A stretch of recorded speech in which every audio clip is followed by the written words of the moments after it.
which is now proved by this book, I have to say, than almost any other Republican in future administrations. Now, I don't want to embarrass him, I'm not going to go into that at all, but let me just tell you his background. He served as the counselor of the State Department. He's very close, one of the senior people when Bush 41 was president, our Bush, of course, and he was one of the inner circle of 3 or 4 people for Jim Baker when he was Secretary of State. When Jim Baker went back to the White House to be Chief of Staff at the end of the 1992, Bob went with him to become Deputy Chief of Staff. He was the U.S. Trade Representative under George W. Bush. I worked with him there. I don't know if you know this, Bob, but you were the first trade representative who ever actually physically walked into USAID, which was a sad commentary, actually. I said, how could that be? You know, this agency supports export-led growth. Why have we been working with the U.S. Trade Representative's office? And they were expecting a debate with you. We not only didn't debate, we agreed on everything as to what we're going to do together. And I think it was a very productive relationship. But then you went on to be Deputy Secretary of State, then President of the World Bank. I mean, for those of you who know it, that's one of the most important international institutions. Some people argue it's the most important international institution. He was widely regarded in the developing world, not just in among the Western powers. I would say he's one of the best known senior American diplomats that we've produced in the last 30, 40 years. So it's a pleasure to have you with us today, Ambassador Zoellick. We are going to talk today about a book that he's just published. I got a copy without the index yet. We're in the middle of publishing a book, actually, and I wanted you to write a chapter, but then I found out you're writing this book, so you had to get your book done. It's called Transforming Our World, and it's a book of 17 essays by the people who ran foreign policy under President Bush 41. It's I think, very impressive book by the people who actually ran it. These are not academics, although some of them are academics like Condi Rice, but that's going to come out later in the year. When does your book actually get on the newsstands, Bob? You're on mute. Lauren, please unmute Ambassador Zoellick. Okay, there you go. So my book is out. It came out on August 4th, and the title is America and the World, A History of U.S. Diplomacy and Foreign Policy. Why did you write the book? Well, perhaps like some of the people at this event, a number of years ago, I read Henry Kissinger's Diplomacy, and I enjoyed his use of history to talk about foreign policy, but I always felt it was written from a European perspective. So for many years, actually, I've been thinking about how to approach the task of using history to talk about the American experience and American ideas in foreign policy. So the approach that I took in this book is to focus on people and episodes and the practical work of diplomacy. So I tried to write it to be of interest to people who are interested in biographies. And while I'm not against the use of intellectual frameworks, my recognition was that often isn't how policy was actually made. And so I try to talk about the practical work of diplomacy. I suppose another purpose was I had always had an interest, going back to my college years, about the field of diplomatic history, which, as some of the scholars on the event will know, kind of has faded over the years, in part because the people brought in different actors and perspectives that were left out, and that was appropriate. But in some ways, I think it lost the synthesis. Fred Logevall, who's going to have a new biography out on JFK, said, you know, why don't we stop teaching political history? So I wanted to come back to that. And in particular, from working with various younger people over the years, I noticed that insofar as diplomatic history was taught, it really went from World War II on. And I also wanted to discuss the first 150 years, because I thought there's an awful lot of interesting people and examples that I wanted to bring back. And I suppose the one other thought was, it came to me recently again when the former Secretary of Defense Mattis made a comment about how, he was realizing the United States may not have total domain dominance. Well, even during the Cold War, I recognized we didn't have total domain dominance, and certainly for many years in American history, we didn't have total domain dominance. So how do you conduct diplomacy when sometimes you have a modest hand or a weak hand? Those are good lessons to learn. Excellent. Well, let me ask you to go back to the beginning of the book. You put a lot of emphasis on someone who's become my hero in American history, and that's Alexander Hamilton. Ron Chernow, you quote him in your book, wrote this wonderful biography of him. I read it twice now. I'm going to read it a third time because it's so well done. The Broadway musical is based on Chernow's book. I don't know, I don't quite get how people who hate Wall Street love that musical, because Alexander Hamilton was not on the far left. He was a leader of the Federalist Party and a conservative in the old sense of the meaning of that word.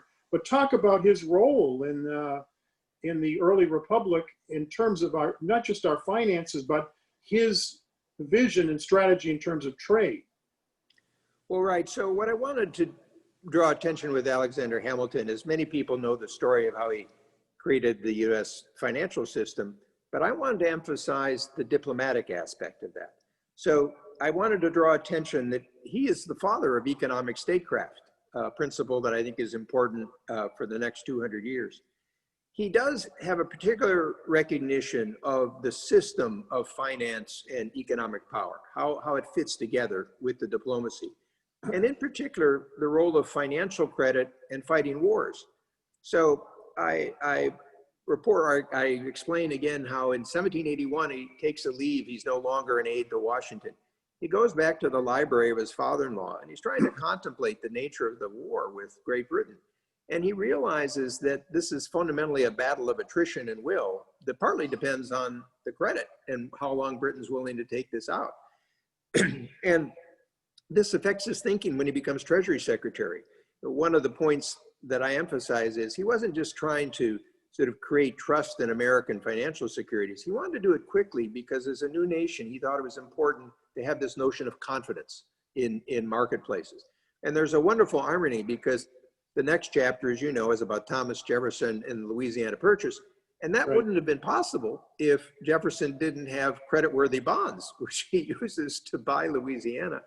And also, Jefferson hesitates because he's worried about the constitutional authority to buy Louisiana. And Madison convinces him, look, let's go with the broader authority that Hamilton brought in place. Even though they don't like each other at all, as you know. No, not at all. But Hamilton also brought a strategic outlook to the job. So he had a sense of how the young United States fit within a larger Atlantic world. So this is not an isolationist by any means. This is a man who understands it has to fit within the existing world. He also had a sense of the importance of the Mississippi River Valley. And so in a sense, he wants to build both land and maritime power. And he was also a student of balance of power.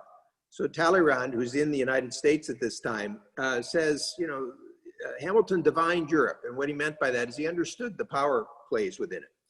He then, Hamilton does something, again, that today we would call a strategic dialogue. He starts a relationship with Britain where he's trying to create a reconciliation.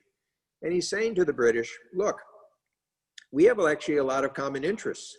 The United States is young, it's growing, it'll be more powerful, but we can fit within your trading and international system if you treat us with respect, if you leave the forts in the Northwest. And actually, Lord Shelburne, who was the British First Minister who negotiated the final treaty for the United States as ending the war, had a similar view, but both of them, in a sense, are 100 years ahead of their time in terms of building the British-American relationship. So that's another theme about foreign policy needing public support. So Hamilton moves to the Neutrality Principle, which guides American policy really up to World War I.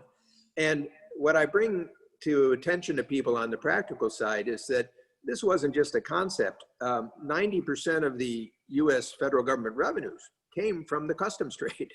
And so if you broke up that trade, you wouldn't have any money to pay the bonds or sustain your own government. So whether it was with France or Britain, Hamilton tries to avoid the conflict. The farewell address, which many people would know about for George Washington, is basically a plea for maintaining the Union, because in the French Revolution at this time, you had foreign interference in American politics, so reminiscent of today, and he's trying to talk about how we need to hang together. But as you noted, Hamilton is also an extremely wise person about the methods of diplomacy or politics.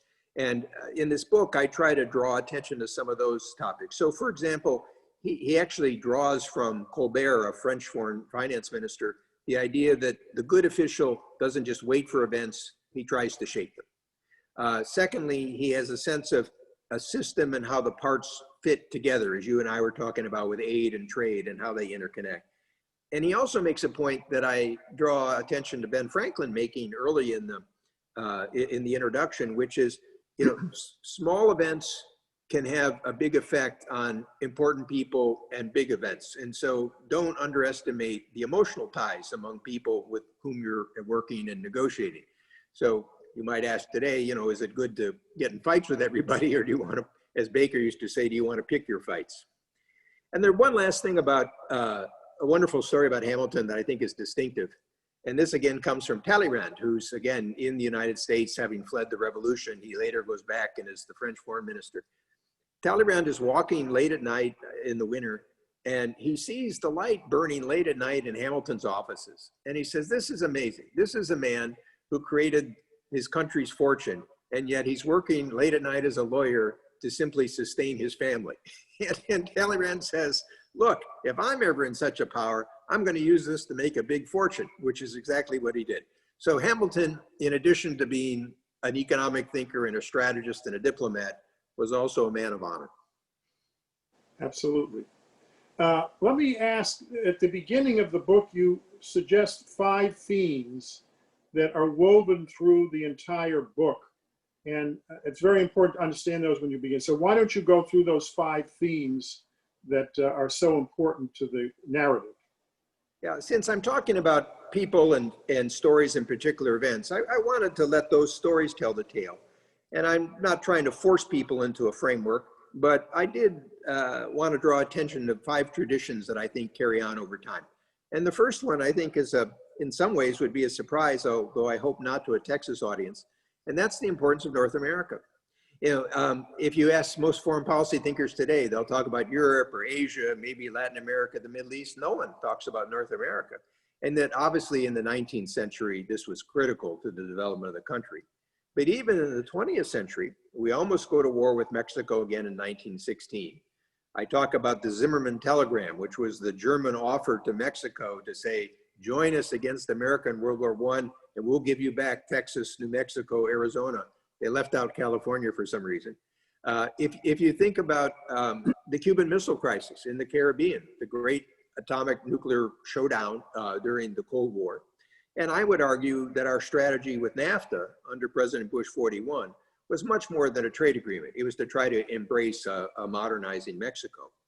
But then if you think today and you ask what topics are the American public interested in, there are topics such as immigration, questions of economic future and integration, questions of narcotics and organized crime and smuggling networks, environmental topics. And so many of those actually would infuse the North American agenda. But I've also always looked at North America as a positive, not just managing problems. And so the whole strategy of NAFTA was to try to build North America as a continental base for America's influence globally. If we have 500 million people, 3 democracies, energy self-sufficiency, better demographics than the rest of the world, we'll have more influence in the rest of the world. And I'll close with this point that I found when Ronald Reagan launched his campaign in 1979, you can't imagine someone doing this today. He has a number of paragraphs about Mexico and Canada. And he says, look, it's time we stop seeing our nearest neighbors as foreigners. We need to get them both to be stronger with us. So that's one theme. A second is trade, transnationalism, and technology. And here what I was trying to emphasize is from the founding fathers, John Adams on, you can see that many Americans have seen trade as more than economic efficiency. They've seen it as a way in which we relate to the world. And in particular, in that early period, trade was foreign policy because it was a way of countering the world of empires and mercantilism, and it engaged private actors, which are also, as you know, a big part of sort of America's tradition. Third, I talk about alliances. And here the story is, after the initial warnings of Washington against permanent alliances and Jefferson against entangling alliances, for 150 years, America avoids alliances. And many of those early chapters are how the United States uses other ideas to engage the world. But then from 1947 to 1949, I explain kind of how the American alliance system came about. And by the way, it wasn't planned. It was a response to a series of events. And for your and my experience and others, the 70 years, America really created a new alliance system: politics, diplomacy, security, economics. And one of the questions today is, how will we see that system going forward in the future? The fourth is the importance of public support and congressional support. And so in the chapter on the alliance system, I actually draw in Vandenberg, who I think is an underappreciated figure of how he develops the support in the Congress that Truman needed. But if you ask in our period, people like Dick Lugar or Nunn or McCain, these people play a critical role, and similarly, skilled people in the executive branch, whether people like Baker or, frankly, before him, Charles Evans Hughes, Elihu Root, people who can work with the Congress are important for successful foreign policy. And the final tradition is America's purpose. And here I'm distinguishing American exceptionalism because some people in the world react negatively to that idea for America. But I do believe if you look at the founding fathers, they had the notion that America was going to be playing a special place in the world. And my favorite example of this is someday if you look on the back of a dollar bill, you'll see the Great Seal of the United States, and you'll see this unfinished pyramid, which below it says Novus Ordo Seclorum, New Order of the Ages. So they were thinking big. Now in the start, it was just to preserve a republic in a world of empires. Then it's to preserve the Union. Over time, it becomes, under Woodrow Wilson, to make the world safe for democracy, not make everybody a democracy. During the Cold War, it's to be leader of the free world. And so the question for the future will be, what does that mean for America? And I close with the notion that I think that part of the American ethos is to play a special role in the world, but that role changes with history. There is in political science, international relations theory, two broad traditions that are taught. Liberal internationalism, Woodrow Wilson is one of the greatest figure in that.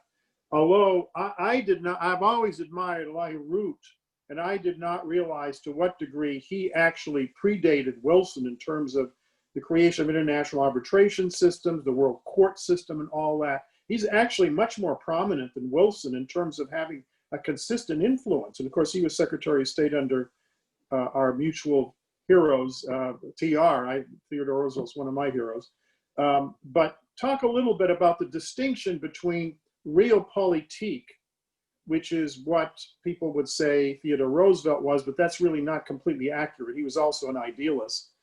And liberal internationalism versus what you say in your book, which is realism with a small r and pragmatism, which is, I think, something that's lost in the debate about these theoretical constructs.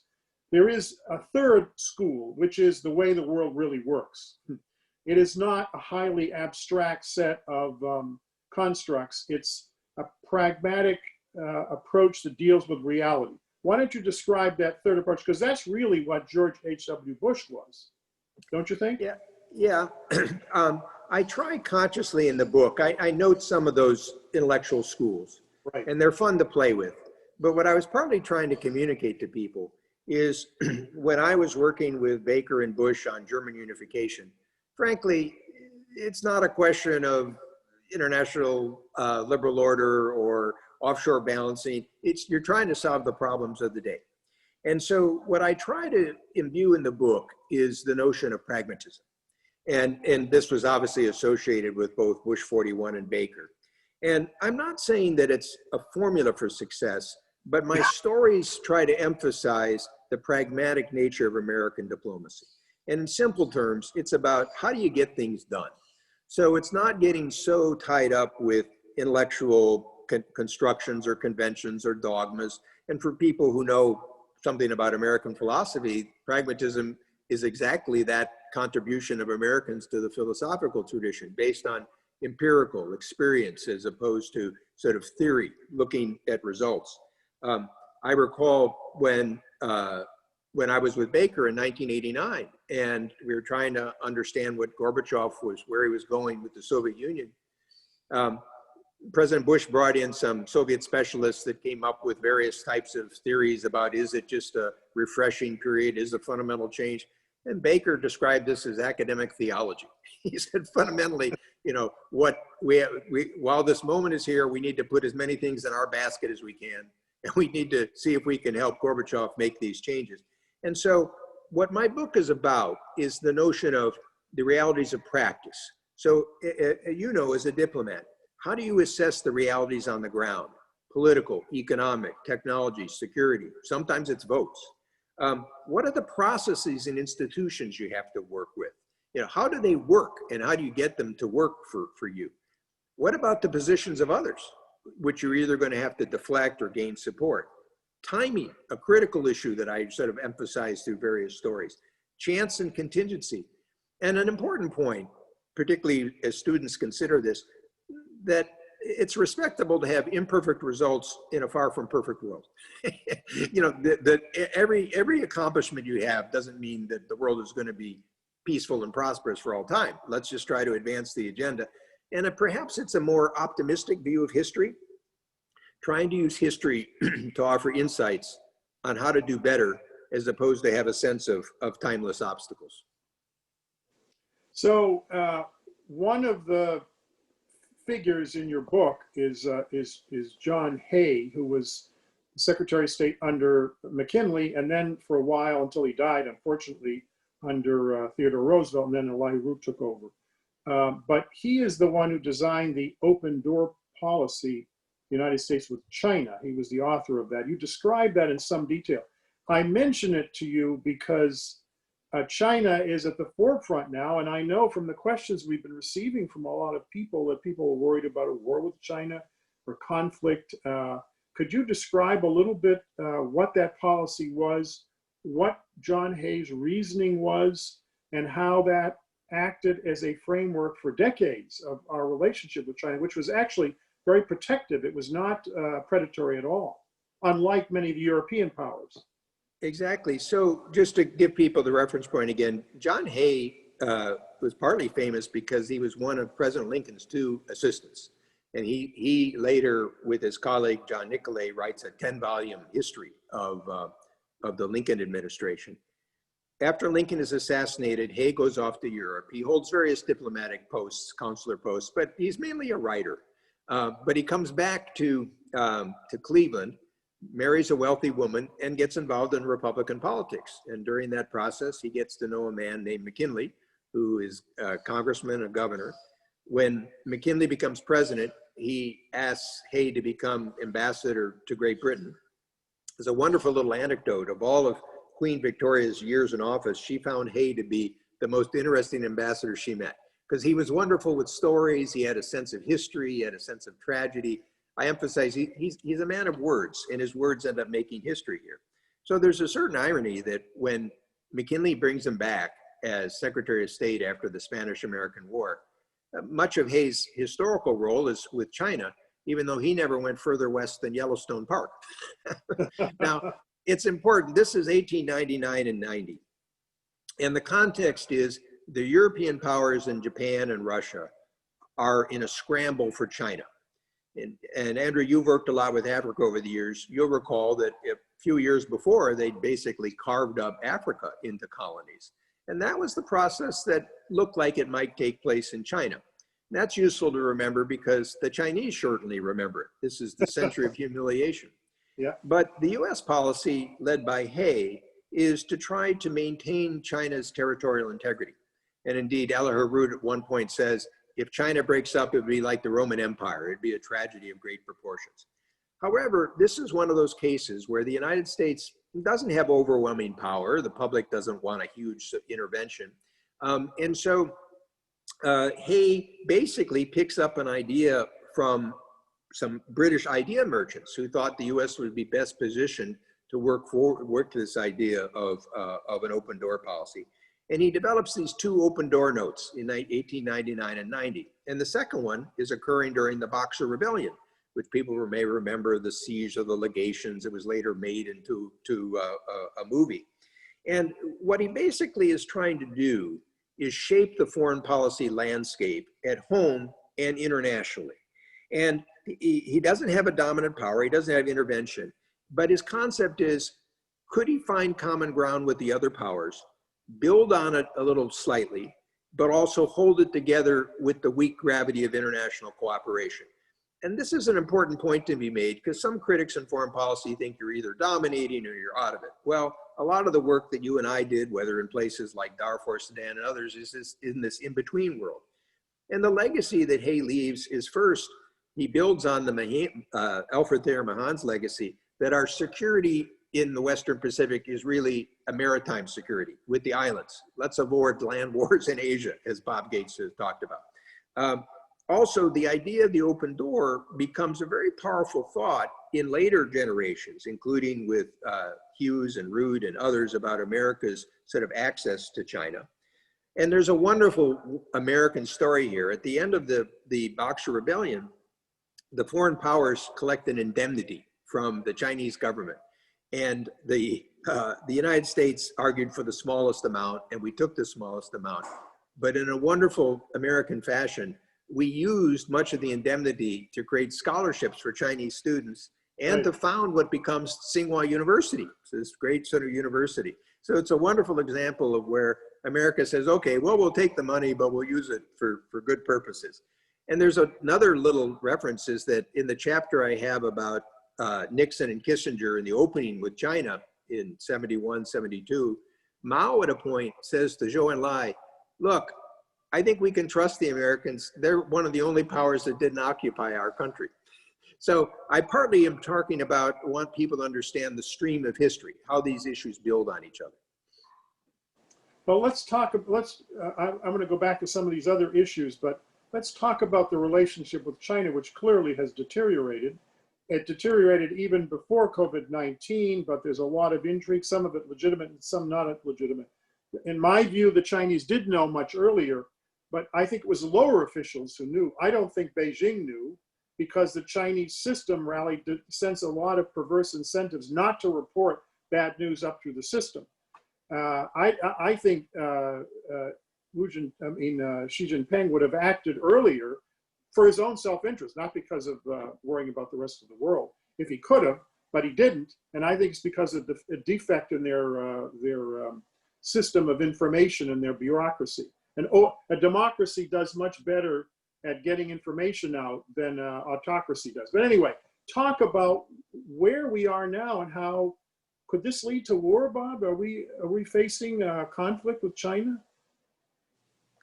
I think the relationship, sad to say, is in free fall. I think it's quite dangerous. I'm not exactly sure where the floor is.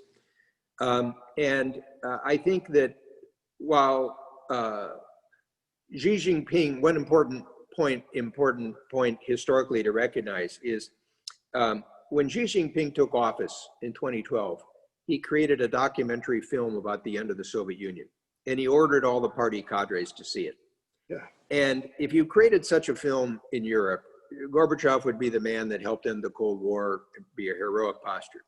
Well, the Chinese version's a little different. Gorbachev is the man that left the Communist Party, destroyed his country, and the not so subtle message is, it's not going to happen here. And I raise this point because for many Americans, the Cold War, Soviet Union, those are historical facts.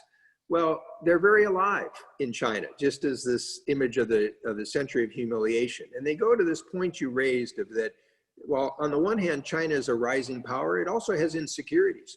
So again, when you talk about the coronavirus, Chinese empires tended to fall after there were signals of natural disasters or Right. famines or others. Exactly. So I think there was some deep worries on Xi Jinping's part. If he hadn't gotten on control of this, I think it would have been very troublesome for him. Now, however, I think he feels kind of that he's doing better.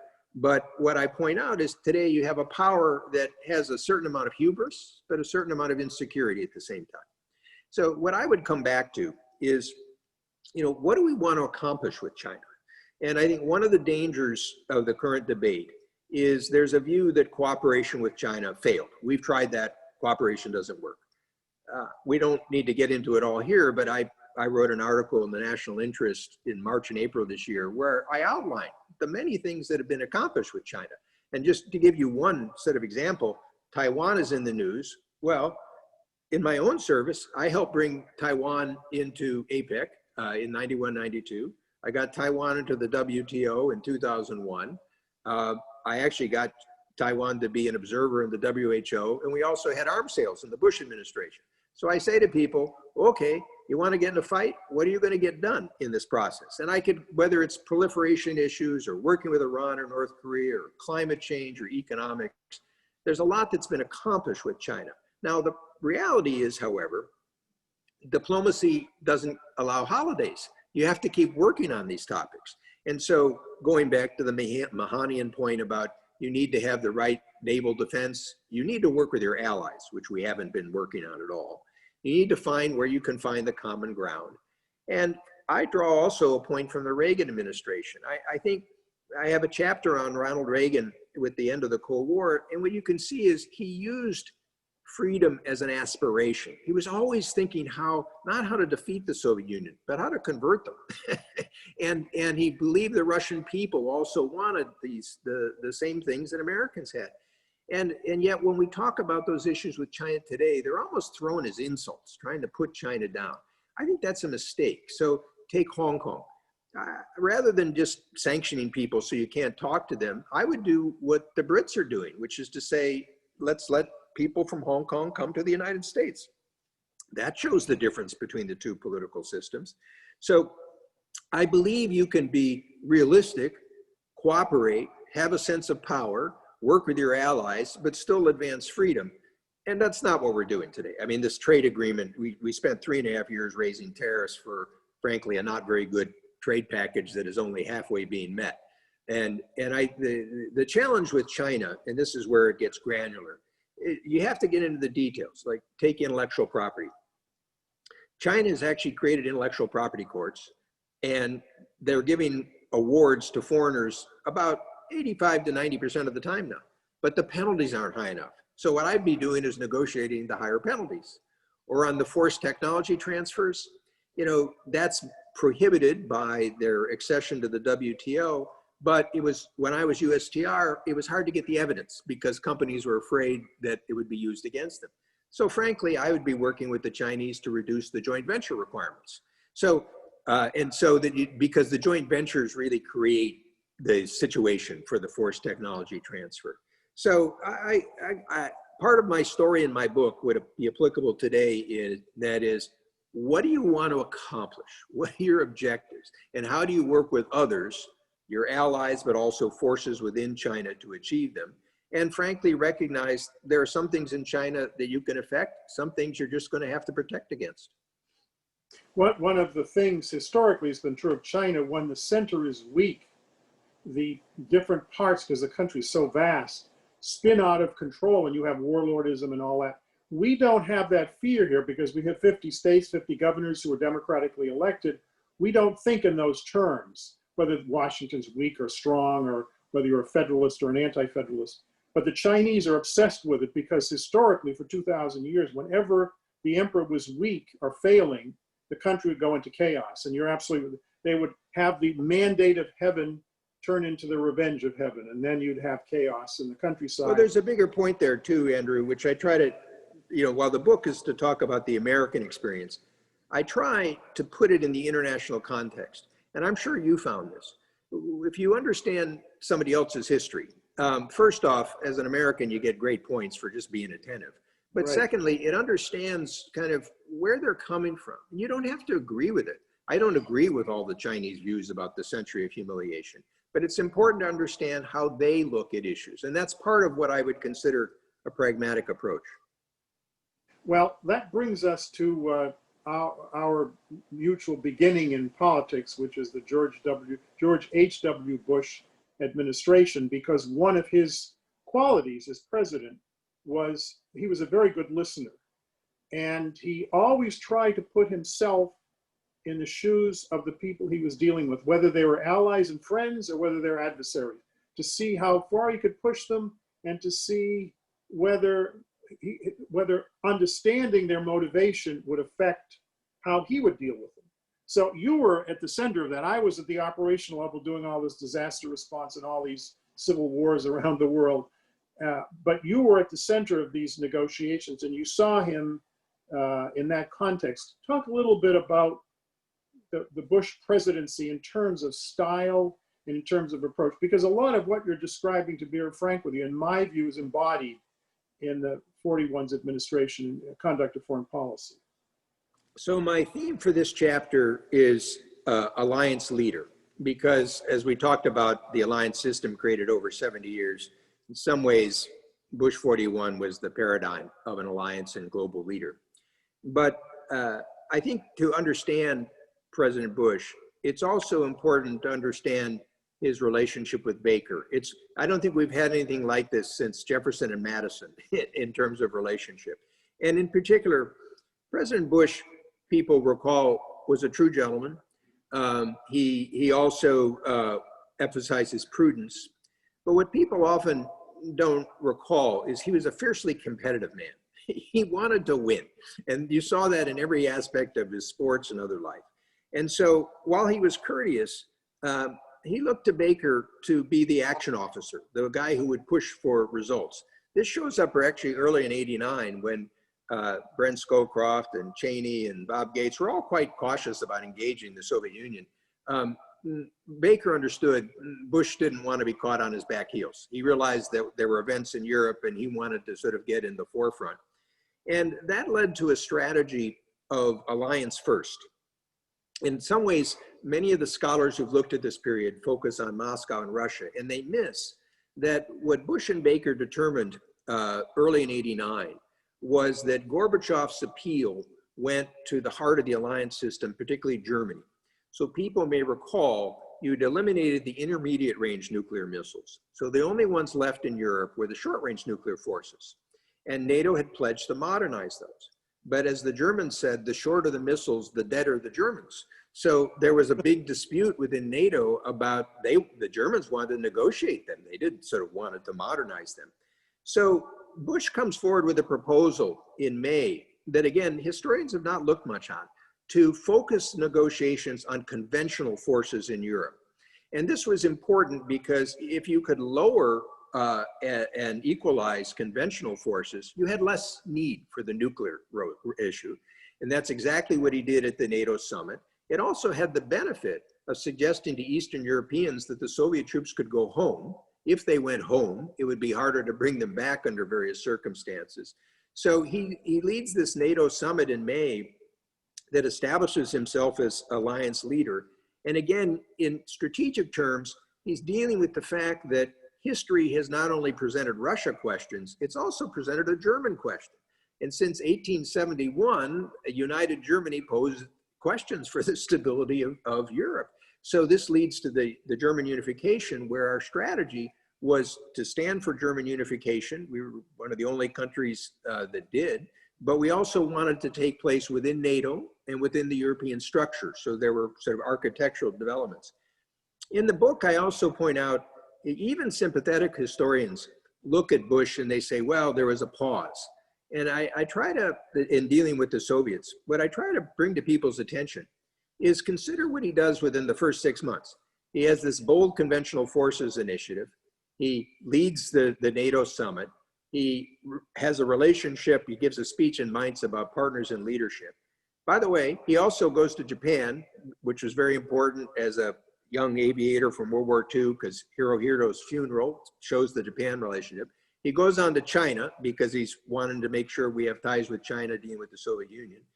In the month of March, and it's something I worked on with Baker, that the question of Nicaragua support for the Contras, which had plagued the Reagan administration, we were finally able to get some assistance and then develop a strategy to put pressure on the Soviets and others to create an election that eventually put Ortega out of power. And he also, Bush takes a trip to Eastern Europe where he's trying to be careful, but support the movement in Eastern Europe. He comes back to the economic summit in Paris and very shrewdly tries to get the European, at that time, European community to realize they would have a responsibility for Eastern Europe. And he starts to develop what becomes that enlargement process. So all this happens within 6 months. And what the Russian scholars, I think, overlook is that Bush understood that to deal with Russia, he first had to secure his political base, his alliance partners. And that of course, becomes critical by later in the year with the fall of the Berlin Wall, working with the Soviet Union and other topics. But the last point I want to say about Bush 41, because again, I think this is overlooked. Many people focus on his work, his impressive work with the end of the Cold War in Europe and with the Gulf War. But when you look back at it historically, you could see in many ways, his policies set the foundation stones for both the Clinton and the Bush 43 administration. So not only the events in Europe and Eastern Europe and the Soviet Union and Russia, but Baker launches this Middle East peace process after the Gulf War. NAFTA, which we've talked about, is accomplished in the Bush administration, which is both trade and North America. The Uruguay round is almost completed. Carla Hills and Ed Madigan conclude the agricultural terms with Europe in December of 92, and the Clinton administration finishes it. The creation of APEC, and for today's audience, the only climate change treaty that was ever confirmed by the Senate was done in 1992, and I actually was the coordinator of this. And the Paris and all the discussions you hear about now are all based on that framework that is created by climate change. And so it's partly trying to also help people understand the legacy that President Bush 41 left for a longer time period. And I hope that one of the benefits of the book was it'll help that part of his reputation as well. Absolutely. So let me go to some of the questions that the listeners have. And I do want to recognize, I noticed just below you that our president, Mike Young, is listening in. He's turned his video off, but I just want to say hello, Mr. President. You go way back with Bob Zoellick. We were talking about you and your role before we started this, but welcome to our talk today. What role should international organizations play in American foreign policy? You know, the people right of center bash the UN all the time. They bash the banks. I get tired of listening to it. But on the other hand, people on the left think the answer to all problems is to go to the United Nations. And the United Nations has flaws, it has weaknesses, because it's a human institution. And I know what those are because I worked with them for 30 years. But to trash them all the time and to not work with them is not productive. They do, if we didn't have the UN, we'd have to create the UN. But let me ask you, you were the president of the World Bank for what, 5 years? Yes. And I might add, a great president. Could you talk a little bit about the role in international, which we created? We created these institutions after World War II. And I might add, many of these went through the Congress.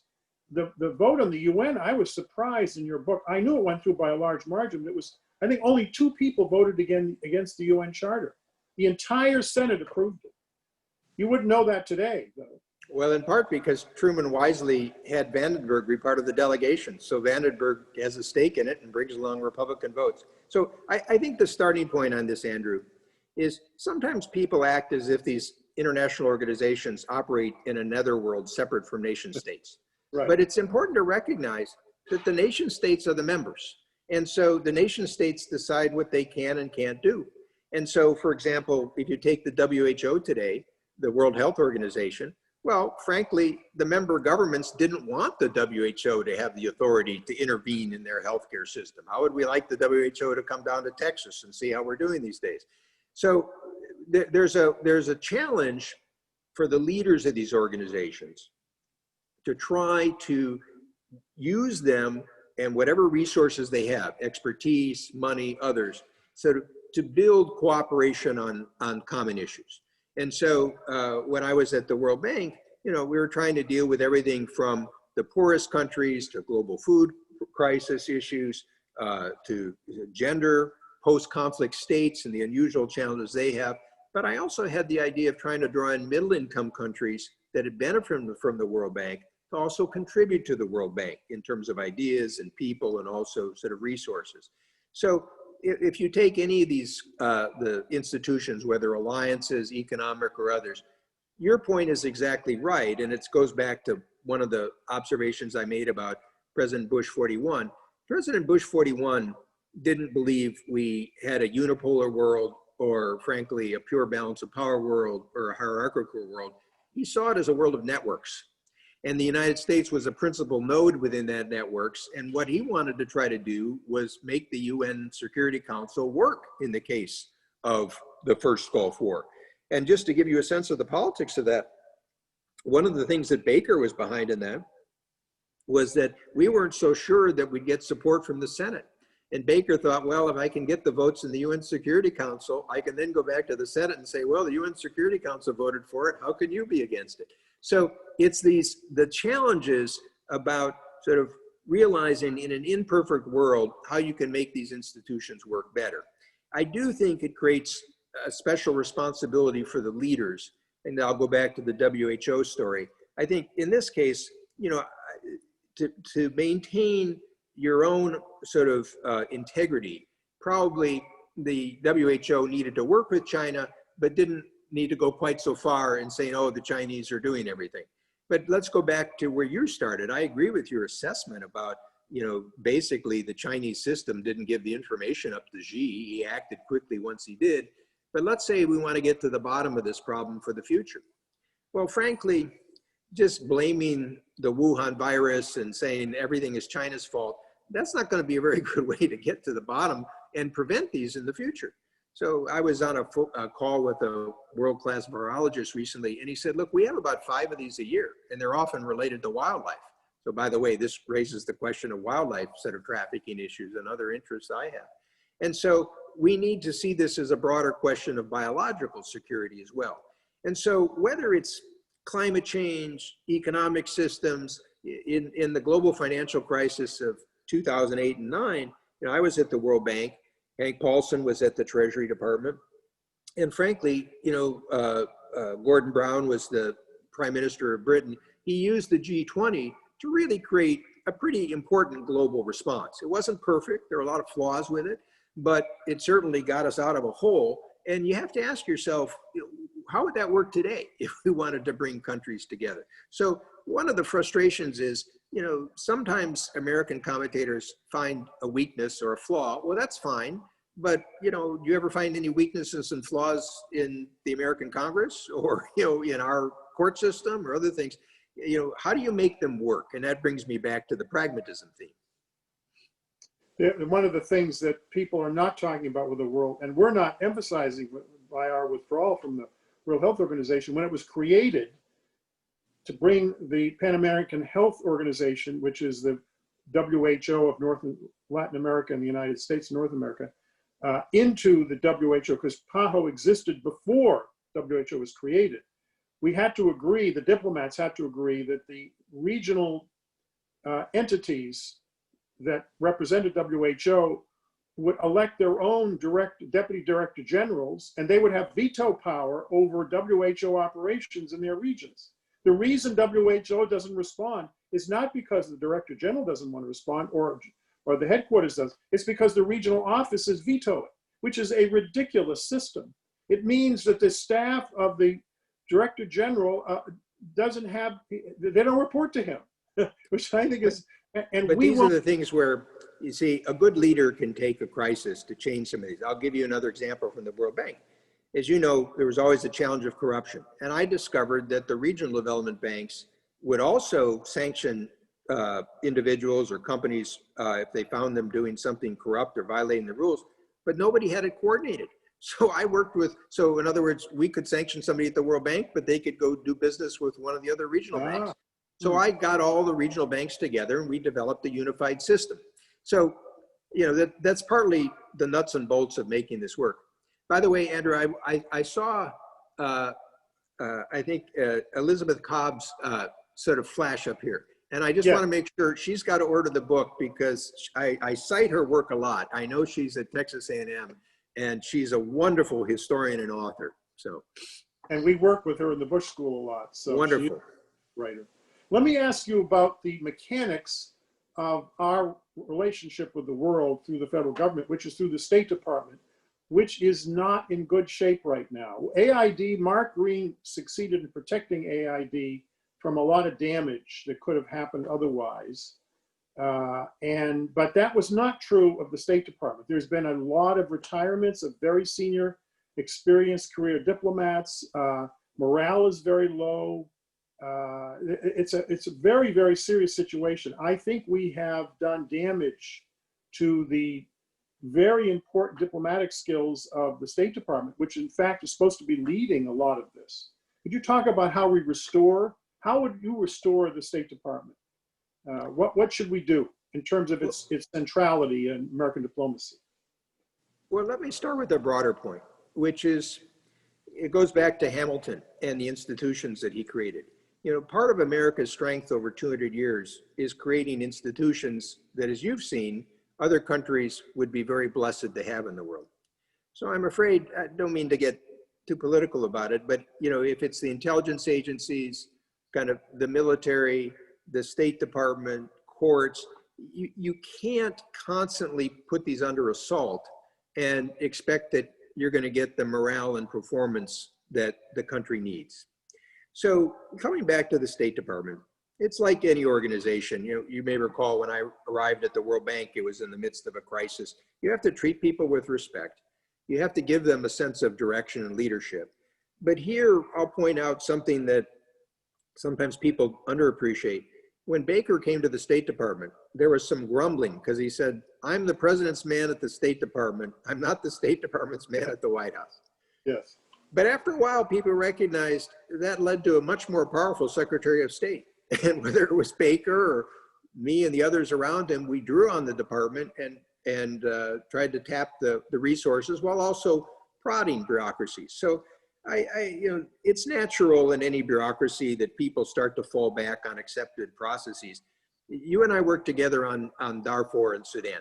So this is a story I'm not sure I shared with you, but when I started to take over this issue in 2005, I got together the experts from the Africa Bureau and the different functional bureaus and different groups, and we all got in a room, and I sort of said, okay, explain to me our policy on this. And they explained the policy. And I said, now, is it working?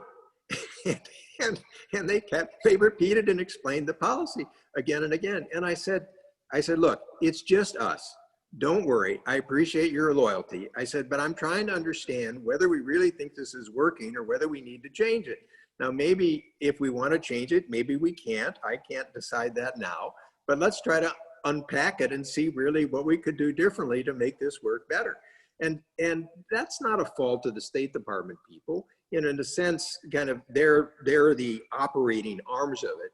And I think unless you have a Secretary of State that is going to be at the heart of development policy and have some guidelines, by the way, when you flip-flop on issues all over the place, it's hard to tell, then the career staff don't really know kind of how to contribute to shaping ideas in the policy. But this isn't just true for the State Department. I worked at the Treasury Department, USTR, which is a smaller, much more sort of activist sort of agency. And it's the question in any public sector organization, how you motivate the staff. I do think having some sense of direction. So we went back to the Bush 41. Here is a president, that signaled America's role in the world, the respect we would have with other partners, what we wanted to try to accomplish. So allowed everybody day to day to be more effective. And I think Bush 43, to his credit, also tried to do this. Whether it was with his HIV/AIDS initiative for Africa, with trying to recover some of our relationships and tension with allies. It's the challenge of trying to make systems work when you don't have control of everything. And to do that as an alliance leader requires a special skill. It does. It does indeed. Let me ask you one of the questions we've gotten in that several people have asked. Which is the greater threat to American national interest, Russia or China? We haven't talked about Russia much at all now. Well, I'm always somewhat reluctant on this, one or the other. I mean, you're going to have to work with both. Yes. And I think that China is clearly a more powerful country. I don't buy into the new Cold War idea where they're trying to spread an ideology like the Soviet Union did. They're basically an authoritarian power, and they want to have power in different set of areas. So on the one hand, China has more of a stake in the system. You may recall I gave a speech in 2005 talking about China being a responsible stakeholder, and the logic was by 2005, we'd integrated China into the WTO, the World Bank, the IMF, UN Security Council, ozone depletion treaties. But I was urging China to assume responsibilities in the system. In some ways, I think Russia is more of a spoiler today than China is. Unfortunately, I think some of our policies over the past couple of years have led the Chinese to believe, and this is quite dangerous for the long term, that America cannot accept China's rise. And so that there's a basic built-in conflict. I think that's unfortunate because I think there's a number of common interests. And as I mentioned in this earlier set of articles, a lot of things you could accomplish with China. I mean, keep in mind, you know, China used to have a 10% current account surplus. That was down to 0, so it added global demand. It no longer manipulates its exchange rate. It had the best response in the global financial crisis, working with Paulson and me about sort of a global stimulus program. There are a number of areas where you can move the Chinese, but on the other hand, they're a bigger power. So that's a greater risk for the United States. And I do think they'd rather dominate East Asia, but we have abilities if we work with allies to present that. I think under Putin, Russia, it still has significance because of its geography, its energy resources, its nuclear weapons. He's played a weak hand rather well, but his internal situation, I think, is much worse. I think that if you look at the demographics, he's never really gotten the economy going well. So again, I think one needs to treat Russia respectfully, particularly as you get near its national interest. But you also need to send strong signals. So on the question of manipulation of elections, for example, I think that is a fundamental constitutional issue for America. And I would have been harder either than Obama or Trump in showing the Russians that if you try to manipulate our elections, we're going to hit you hard, whether it's cyber or other issues. So I think together, what I come back to is whether it's Russia or China, start with your allies.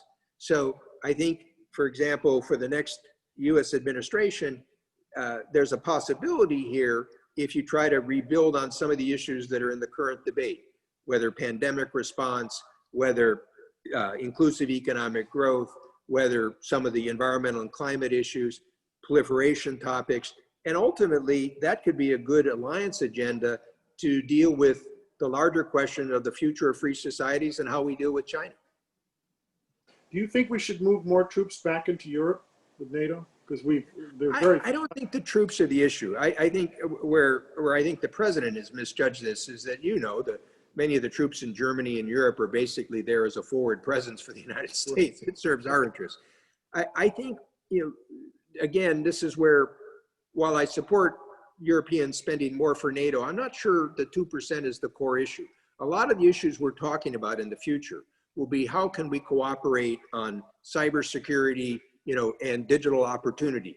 How can we cooperate on biological security? How can we cooperate on the climate issues in a way that doesn't undermine sort of economic growth? You know, how can we cooperate on some of the issues of development, which if you can't deal with secure development in Central America, expect more people to come, and similarly for Sub-Saharan Africa. So remember, when the alliance system was first formed in this 47-49 period, what's quite clear from Vandenberg and others, they were trying to distinguish old European military alliances. They were trying to say, this is a diplomatic alliance, it's a political alliance, it's a partnership. And it took us you know, whether with Berlin crisis or failures in Vietnam, lessons about how to cooperate that. And that goes back to this questions we've been talking about. How do you draw in the international institutions? How do you manage differences? How do you find the common points of cooperation? And when the US has been most effective, we're able to bring others to the party, as we did in German unification or in the Gulf War or with NAFTA or on trade agreements. When we decide that we're going to go it alone, I have nothing against America first. I do have a problem with America alone. It's a terrible policy in my view. But anyway, let me ask you one last question because we're getting to the end of our hour and I have 60 questions here. We can't possibly cover them all. You point this out in the book, and I think it would be useful to end with this question, because people have argued before that we are in decline. Are we in decline, or is that simply the media playing it up, or are we still resilient and strong as a society? Because there's one quote from de Tocqueville, that's the last line of your book, which I really like. Well, I believe the United States has a tremendous resilience internally. And, you know, what sometimes people get confused by is all the drama that we have in our public and external life is partly bringing these problems to the surface. So we have to try to deal with them. You don't see that in China. You don't see that in Russia. But all of a sudden it breaks out in a place like Belarus or sort of others. So I believe the American system, and in particular, our reliance on private sector and innovation is critically important. And you and I talked a little bit before. I have a chapter in here about a man named Vannevar Bush. And he wouldn't normally show up in most foreign policy studies. He's basically the man who builds America's science policy after World War II. And the reason I put him in was partly going to this question. I think that, you know, we talk about geopolitics, you talk about geoeconomics. I wanted to stress the role of science and technology and how that aspect of American policy, I think, was fundamental to our success in the Cold War versus the state-directed Soviet system. And I believe will be important in the competition with China. And by the way, it's important if you're dealing with issues of pandemic or climate or others, how you bring science and technology to bear on your diplomacy. And he created what people at Stanford refer to as the triple helix system. So the combination of basic scientific research, universities, and also the private sector. So, you know, what I try to tell people around the world is don't focus only on the White House. I mean, even today with this crisis, very few people have paid attention to the fact that the Federal Reserve has used a swaps program that they used in the global financial crisis and use today to help stabilize global financial markets. That expertise is very important. Bill Gates and the Gates Foundation is the second biggest funder to the WHO. At the end of the day, I believe it'll be private sector initiative in America that helps turn it around. Having said all this, Andrew, you know, and while I often have a historical perspective that gives me some comfort, the country does have to pull together.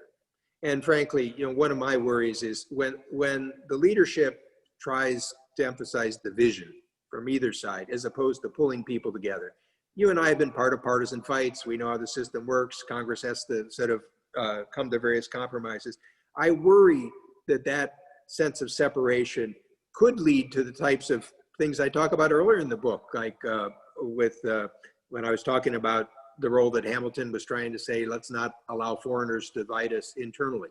So the republic that we created still remains a fragile thing. It's a rarity in the world, and we should treat it with the respect that it deserves.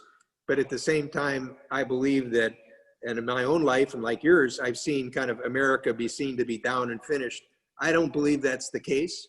And frankly, I think with the right approach internationally, you could restructure the security structure relationships pretty well, I think, because a lot of people still depend on the US for security. I'm more worried about the international economic system. The international economic system of trade and finance and others, I think, has been fragmented, and that poses a bigger danger for the future.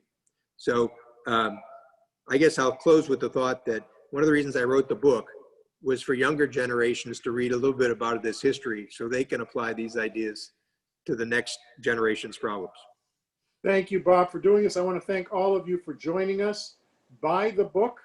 It's a good read, and because Bob is focused on telling the story through individual secretaries of state and presidents, it's interesting to read. I didn't have trouble. I didn't want to put it down when I read it, which is the kind of book you want to read. And it's not short. But you can read each chapter on its own. That's true. Absolutely, you could do that. Thank you again for Andrew. joining us. Thanks for everybody for joining. Good night. Bye now.